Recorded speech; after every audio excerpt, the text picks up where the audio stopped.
Well, the crowd's starting to erupt. The band just took the stage. Getting ready to walk out myself. Here we go. June 23rd, 2023, the Phrase Pavilion. I believe this is our 23rd year playing this event. Families in the audience. Super stoked. Very nervous. This is 4,000 seats, or tickets have already been pre-sold. A lot of walk-ins as well. Getting ready to ride on my skateboard out here. Oh my God. Oh, here we go. Switch this.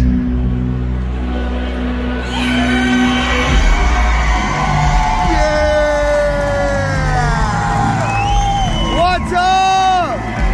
Give it to me. Yeah! Look at that.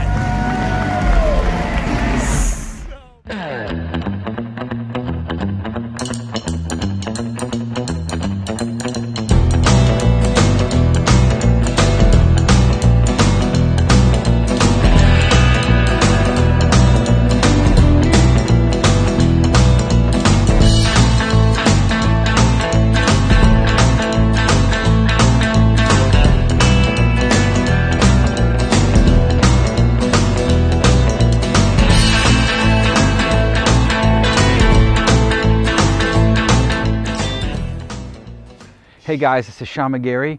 I'm in Cincinnati, Ohio, west side to be exact, Delhi Township, and I'm at the palatial estate of Mr. Tim Goldrainer, lead singer of the Menus, and we're gonna go inside today and have a conversation with him, check out his crib, and see what's up. Let's check it out.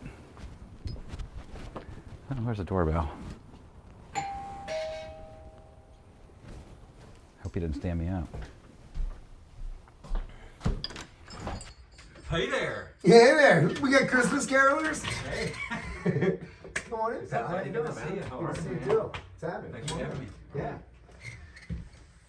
Oh, yeah. Can I get you a light snack or a coffee? Or a tea?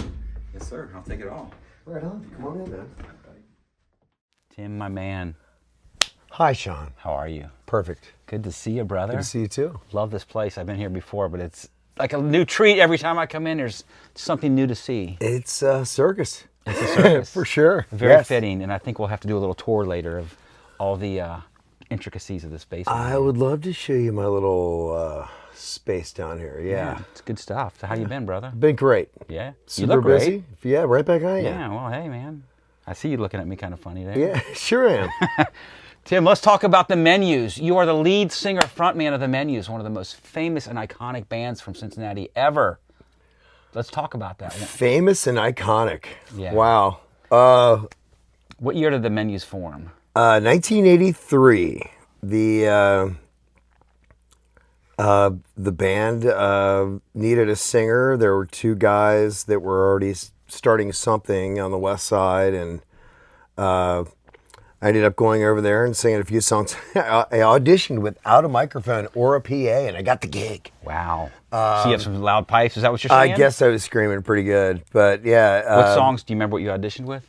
I think the first couple songs, I think there was Hold On Loosely by 38 Special, great tune. And I think that was the very first song that we did live at some little dump on Glenway. The building's actually still there. It's called Midnight Express, but I think Wow. it's like a Java something or other now. But like the only people that were seeing us play back then were like my school teachers and our family members because we were all underage. Yeah. And then we played a lot of backyard party. A ton of people still talk about some of the backyard parties that we had played. I bet. That were they were insane. I mean, thousands of kids just running around and feeling like a rock star for a minute. You know, Crazy. Yeah. You know, and what's pretty crazy too is I don't think a lot of people realize. I think Cincinnati is like the mecca of the cover scene in America. It's like literally, I've been to a lot of cities and had friends all over, but Cincinnati just seemed to have the scene that no other city in the country had, for better, for worse. So I think it's awesome. Like the guys our age, because I was in the scene. You started off before me, but can make a living. As a youngster in your 20s, like kind of living the dream. Like you're playing 3, 4, 5, 6 nights a week. Yeah. You're paying for rent. You're paying for your apartment. It was great. Yeah, I mean, And there was a shit ton of bands. when we started, excuse me, we,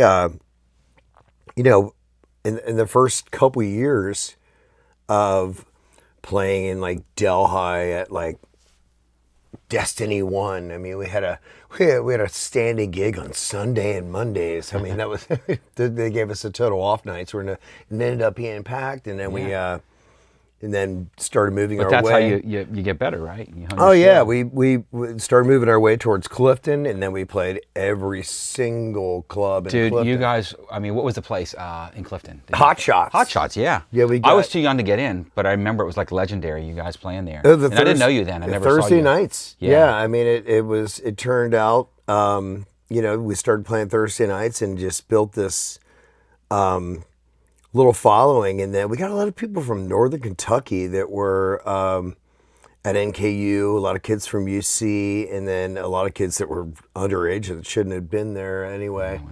You're a bad That, influence. Yeah, it was crazy. We played there for about, I guess, 3 years, 2-3 years, and then we kind of outgrew that. And then we played Bogarts every Thursday night. Wow. And we were packing that place, and that was, I don't even know what Bogarts, the capacity of that room is. I mean, it's got 1,500 or something? 1,500, but I Yeah. mean, we still had, I don't know if it was sold out or anything, but we shifted to a bigger venue. You guys had an actual scene. I mean, it was a party when people came to see you guys. Oh, it's crazy. Yeah, it was crazy. I mean, And then the waterfront days, moved on to the waterfront, I remember that. we would play back then. Once we started gaining a little momentum, we were playing 5 nights a week in our own town. Yeah. And to think about it, it's unfathomable now to think about playing in your own city for 5 nights. We had Monday at the waterfront. Yeah. Wednesday at Tickets in Covington. Thursday at Hot Shots, and we had Friday and Saturday at Sleep Out Louie's and Caddies. And that was just, I mean, and it was packed. I mean, there was, not to say there wasn't anything else to do, but you weren't connected to a phone, or I mean, nothing against today's youth, but they don't really find that joy in music and a group of people together that are there for the sole reason to have a great time first, but to get a musical experience and walk away and go, oh my God. I mean, there are people that still talk about Hot Shots. Yeah. They talk about Sleep Hills. They talk about the waterfront. They talk about these places like it was their memories of their 18 to 28. You know what I mean? Well, I try to explain to people like what it was like to be in that, mid-90s. Well, for you, the 80s, but for me, it was like the mid-90s. I started doing it in early 2000s, and it was crazy. Like I said, I remember Main Street. We would play one night RBC, the next night Jefferson Hall, the brewery across the street, all in the same block. Yeah. You're playing 3, 4, 5 nights a week. Then you're doing happy hour across the street, jotting over to your next gig. It was crazy. It was awesome. Pulling the doubles. Every bar was packed. Yeah. There was a line to get in. It was such a cool time to play. And like I said, if you could make a living at it, and it was all your friends were out. Yeah. It was a lot of fun, man. Oh, it created a lot of really great relationships. And you that brought I so still much, have now. and you brought so much joy.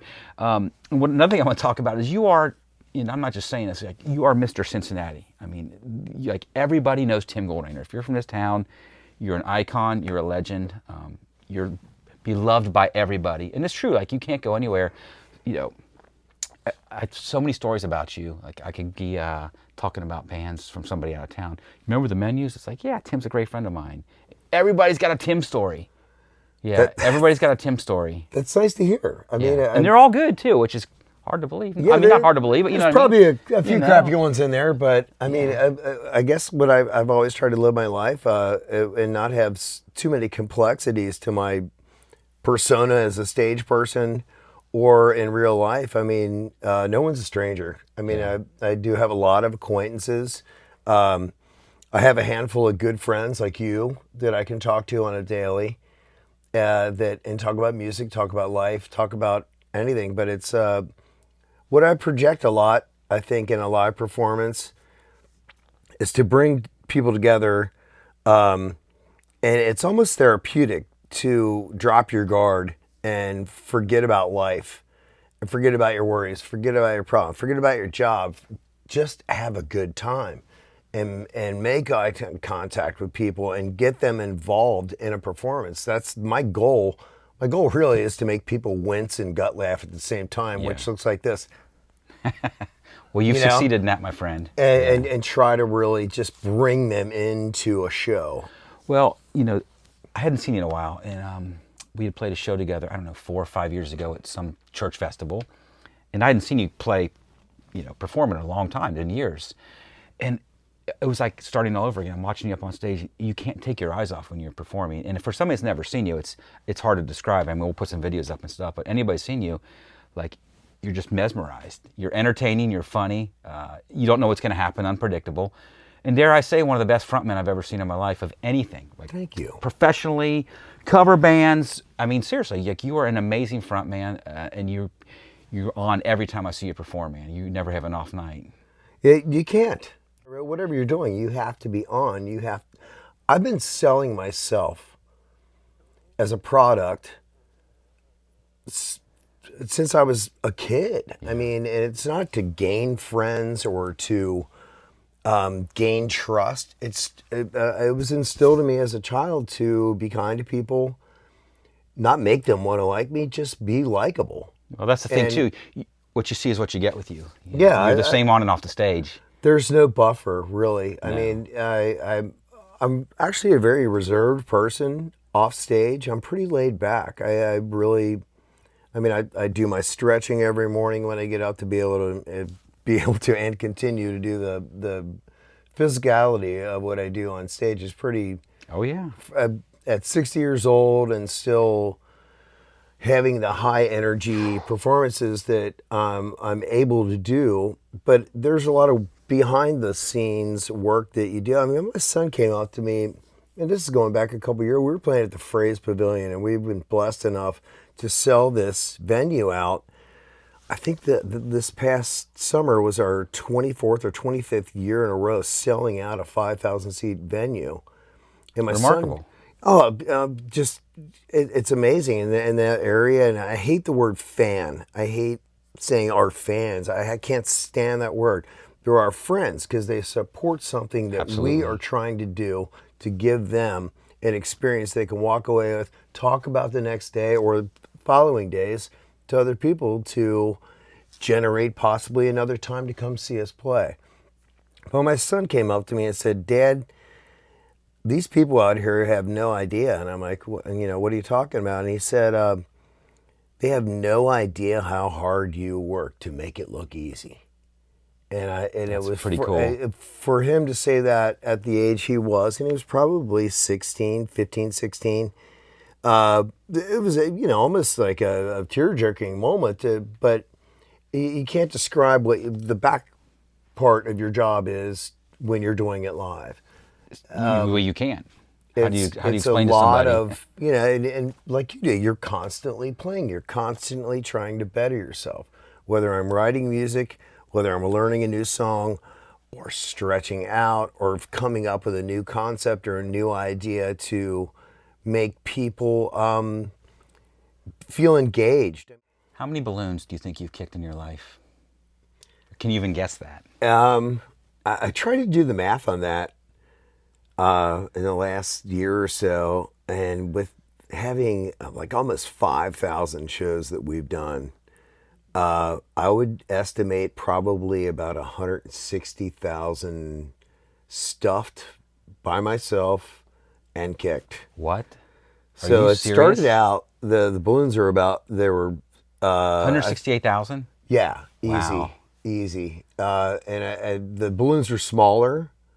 I mean, honestly, if I can say, at the beginning of my career, I couldn't afford a lot of stuff, and I remember lifting a few packs of balloons from Thriftway just to make the show better. I was a thief. They're all closed now, right? Yeah. Okay, good. Thanks to you. Yeah, thanks to Tim Thanks, Goldrainer Tim. for Hey. stealing stuff. Now, I would say a good 160,000. Listen, there's a lot I want to talk to you about. Almost 5,000 shows. You just celebrated 40 years, right? 41 years. 41 years. Yeah. First Which show was is amazing. June 3rd, 1983 Yeah. at that Midnight Express. That Yeah, place. I mean, without a doubt, the most popular cover band ever in Cincinnati. Without a doubt, you'll go down in history. I don't think it'll ever be done again. 40 years in a band, crazy. It is. It Yeah. is. I mean, and you really don't know where time went. well, we know where it went. It's gone because time can't be bought or borrowed. But I tell you what, to be a signed band, we had contract propositions from places when we shopped. We did the Menus did one original album, Yeah, and we I remember that. And back in the Sleep Out Louie's days, we actually had a CD release party that Jerry Springer hosted because we were friends with him from over the years of him. He sat in with us 100. I mean, he used to come to our rehearsals to learn new songs. But yeah, to be able to make a living, making cover music, and putting it to us on things such as comedy and wardrobe and all that. For 40 years and still draw crowds. But man, there's so much more to you than that, which is amazing. Like how you've reinvented yourself. You got sober. Goldie. Let's talk about how Goldie came about.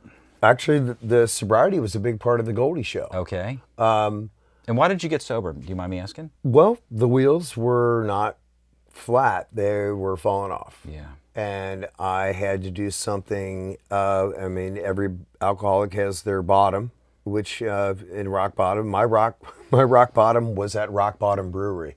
If that isn't God telling me to stop and change my life and change directions, then I don't know any other way that I couldn't take that as a sign to like press the reset button and start over. Best decision you ever made, right? It really is, yeah. And 9.5 years later, yes. Boom. And how long you? Coming up on 14, I think. 14. Yeah. I mean, it's the best decision I ever made. I mean, I have you don't want to say I have dogs in the fight, but I have children. I have two. I've been married 20. I just celebrated 21 years of marriage, and I have an 18-year-old son and a 16-year-old daughter, and I have a lot to live for. As far as the Goldie show, my mom was going through a very hard time with dementia, and my sister Diane, she lived with my sister for a while until it got too much, and then she ended up living at the place that she actually worked at, called West Park, and now it's called Aventura, and it's over here on the west side. I remember an activity director saw me singing to my mom one evening, and then when she dozed off, I would kind of bounce into another room because I got to know these people because they all lived on the same floor, and I'd sing a Sinatra song or something to spark a memory just to make them smile, make them feel like they're being entertained for a minute. And I remember an activity director saying, "Oh, we hired people to do this. You should really come and sing for the residents." And I'm like, I'm not really ready for the seniors tour yet because honestly, I was still drinking and didn't really. I'm in a rock band. What am I going to be doing at a nursing home? Right. I mean, that's against everything I ever really wanted to do. But then Seemingly. I got sober. And I thought, man, I really need to start doing some stuff for other people. That's what happens when you get sober, right? Yes. You think about others. And that's how it started. And now I'm doing probably 140 different shows a year. Every time I talk to you, like, I just booked 12 shows today. Yeah. But I got to tell you, you post some of these videos on social media, and I've literally wept like a baby. There was one I saw, and the thing people probably don't understand, like, you're not going in there phoning it in. You are 1,000% giving them the full show. Like, it could be 5 people in wheelchairs that maybe not even be coherent, and you're in there giving it your all. And I saw a smile on this lady's face. You went up and did, I can't remember exactly, but it was enough to make me bawl like a baby. And I could cry right now thinking about it. It's so touching, man. Like it's such a genuine gift to give back to people. So yeah, how'd the documentary come about? Well, I was performing during the Goldie show, and I think Channel 12, Local 12, wanted to do one of the short feel-good 3-minute stories that they'll have from time to time. And one of the commentators had contacted me and said, I want to film you at a facility doing your thing and talk a little bit about the menus. We're like what we're doing now. And they condensed it into like a 3-minute thing, and they had clips and stuff from the menus and then live shots of the Goldie show. Well, that surfaced and it was aired, and it got a nice warm reception from people in Cincinnati and wherever Channel 12 is broadcasted. And someone had sent this link to a director. I believe Billy was out of town. Billy Biosi, who's a fantastic director, Emmy award-winning documentary filmmaker. And I think at first he wanted to do kind of a feature on my life in music, which would have been a lot of the menus, a lot of, and Curly and the Cue Balls is another band that I put together for my dad before he had passed. And that's all the American Songbook. I've been, I could go on and on about different musical aspirations. It's pretty cool to have a documentary about you. So. Yeah, and once again, it wasn't a monetary thing. And another thing about I'm sorry cutting you off here. There's so many things that I'm thinking about. I don't want to forget. You're doing a thing with the kids. Yeah, Mr. Goldie. Actually, and here's another thing. My son actually went to this preschool, and it's right up the street. It's called Creative Preschool, and there was a new director, and she lives right behind me, right next to him. And she had asked me, "Did you ever think about teaching?" And I'm like, "Teaching what?" You know. Well, preschoolers will do like a music. And I'm like, I've never taught anything in my life. I came up with my own curriculum and wrote children's songs and children's books, little games, and to tie it in, I bring in like a trumpet or a flute, or things that I don't really know how to play, but I know how they work. Kids love that and stuff. Make a sound out of something and have them just go, wow, maybe I'll be a trumpet player. Right. I just tried to make things sound warm and inviting in songwriting. And that you do, and you're the real deal. That's a good segue. I'd love to play a song with you. Oh, I'd love to hear you play a song. Maybe we can jam together. What do you think? That sounds awesome. All right. Yeah. Let's do it. Cool. I just finished my third solo album. My first album was titled Goldie. My second one was Living Your Dream. And this one is going to be called It Comes With Age. But I tried my attempt at writing a dance song. And all the songs that I write a lot, every song that I write pretty much comes to me in dreams. Wake up in the middle of the night, run downstairs, grab a guitar, grab a recorder on my phone, or just write something down. But I don't know. It's kind of a soul train feel. I gravitated toward this one. I said, let's pick a song, and I chose this one. So I'm trying to mess it up. Well, I'm gonna follow you. Okay. All right, buddy. And what's the name of this tune again? It's called Just Get On Down. Just Get On Down. All right.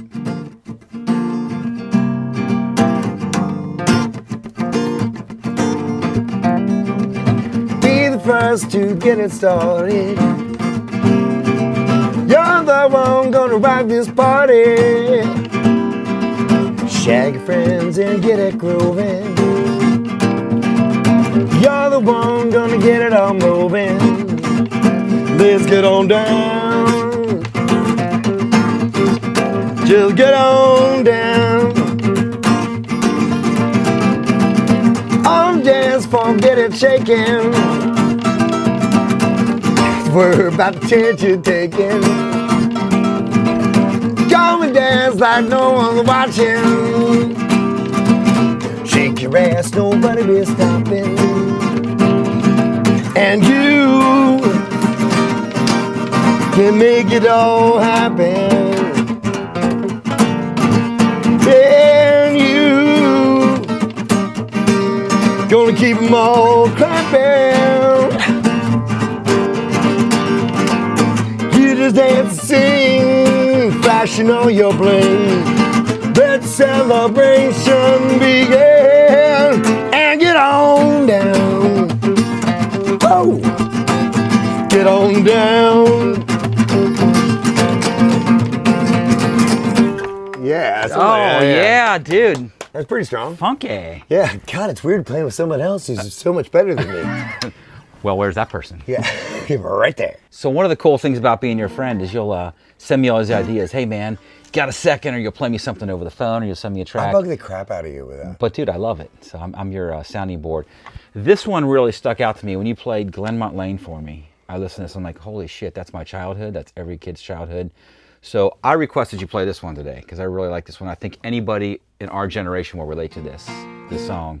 So tell me more about it. Well, a neighbor of mine had passed, and he was like the cool dad in the neighborhood.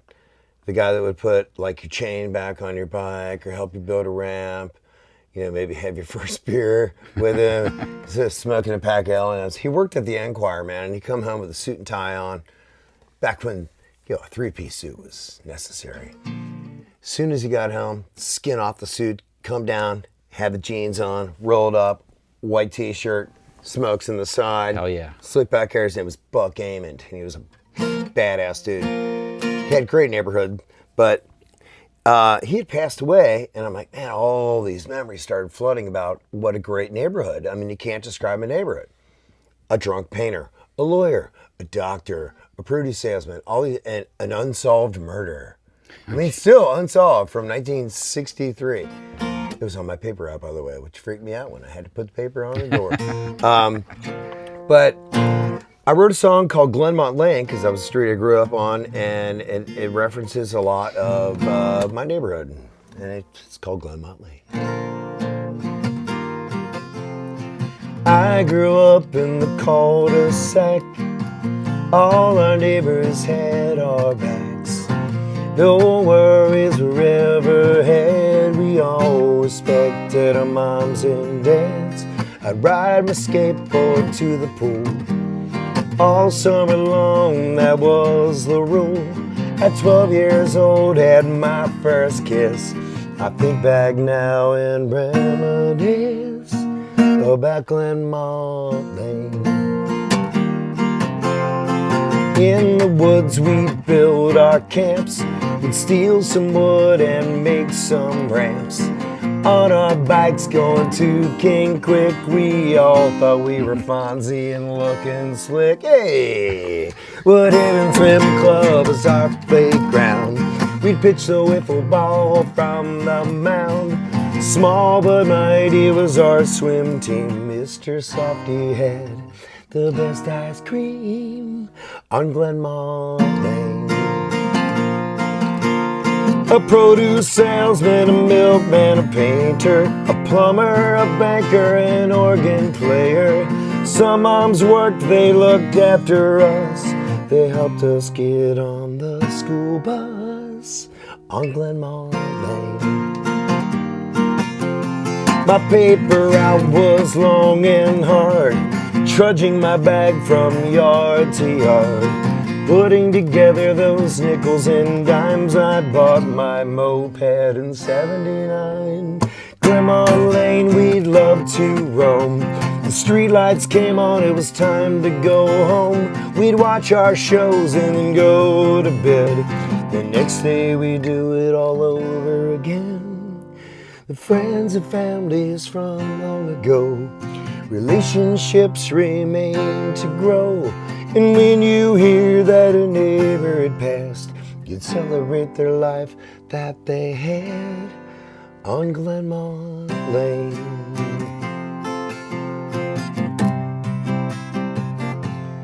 On Glenmont Lane. Wow. Yeah. The King Quick reference. Oh, yeah. Mopeds. King Quick. Fonzie. Yeah. Yeah. I mean, my swim club was like, I worked there, played there. The lifeguards were our parents for an entire summer for my whole life. I mean, it was the best childhood ever. Yeah.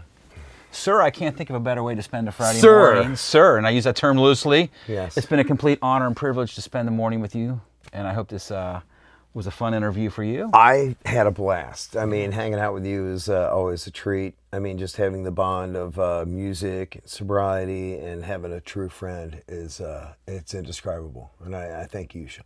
Thank you. That's dirt in my eye, by the way. Buddy. I'm not crying. You're crying. Love you, man. Bye. It's for you. Yeah. Take care now. Yeah. A theragram. I have a theragram for you. Second base? That's the same bass that Grandpa played. Folded over, there's even more stuff. Yeah. I rehearse all three bands down here. Whole time I've seen that before. Oh yeah, some serious height on that one. Yeah. That's Serpentine Wall, right? Yeah. Sawyer Point. Yeah, we're hired to play Kids Fest. The only kid watching, man. I wonder what that kid's doing now. That's actually the album cover for Infinite Recess, the menus. That's actually my dad performing. Yep. It's amazing. Yeah. Did a great Sinatra. And I mentioned earlier I was hoping you could read a couple of verses of Slash to the people. It's a lovely book. Yes. Yeah.